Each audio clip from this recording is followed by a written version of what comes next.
পুঁতির এই border line ডিজাইনটি সেলাই করার জন্য আমি একদম কাপড়ের এই পাশটা থেকে সুতাটি তুলে নিব। যেখানে সুতাটা তুলেছি সেখান থেকে একটু দূরে এবং নিচ থেকে একটি লম্বা ফোর তুলে নিব। তো সুতাটিকে এমনভাবে আটকে দেব যেন একটি ব্ল্যাঙ্কেট স্টিচ বা বাটন হোল স্টিচ হয়ে যায়। প্রথম ফোর থেকে দ্বিতীয় ফোরটি আমি লম্বায় একটু ছোট নিব। দ্বিতীয় ফোর থেকে তৃতীয় ফোরটি আরেকটু ছোট নিব। বড় থেকে ছোট তিনটি ফোরে কিন্তু ব্ল্যাঙ্কেট স্টিচ দিয়ে আটকে নিচ্ছি। তৃতীয় ফোরটি দেওয়ার পর আমি তিনটি ছোট সাইজের পাড়পুঁতি নিয়ে নিব। তিনটি ছোট সাইজের পাড়পুঁতি নেওয়ার পর এখন প্রথম যে ফোরটি দিয়েছিলাম লম্বা ফোর, সেই ফোরটি থেকে একদম উপরের দিকটাতে কাপড়ে আরেকটি ফোর তুলে নিব। সুইটাকে এভাবে টেনে নিলেই কিন্তু সুন্দর একটি বর্ডার লাইন ডিজাইন ক্রিয়েট হয়ে যায়। এতটুকু ডিজাইন যেভাবে সেলাই করেছি পরপর আবারও এভাবেই রিপিট করলেই ডিজাইনটি কিন্তু সুন্দর একটি বর্ডার লাইন ডিজাইন ক্রিয়েট হয়ে যাবে।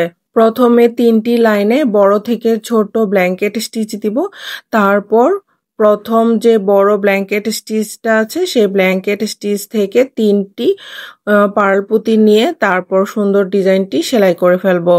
এই বর্ডার লাইন ডিজাইনটি সেলাই করার জন্য আমি 2 নাল পরিমাণ সুতি লাচি সুতা নিয়েছি, আর এই কালারটা হচ্ছে পিকক গ্রিন কালার সুতা। কড়া রঙের কাপড়ের মধ্যে হালকা রঙের সুতা আর হালকা রঙের কাপড়ের মধ্যে কড়া রঙের সুতা দিয়ে বর্ডার লাইন ডিজাইনটি সেলাই করলে বেশি ফুটবে।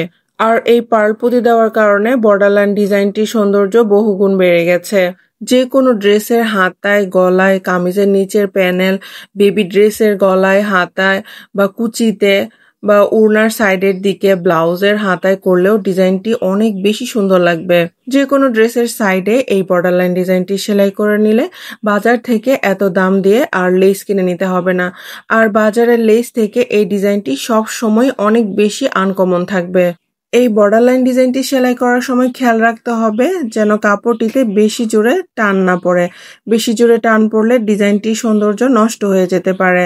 প্রথম ডিজাইনটুকু যেভাবে সেলাই করলাম পরপর এভাবেই কিন্তু সম্পূর্ণ ডিজাইনটা সেলাই হবে। তো ভিউয়ার্স, আজকের এই বর্ডার লাইন ডিজাইনটি কেমন হয়েছে অবশ্যই কমেন্টস করে জানাবেন।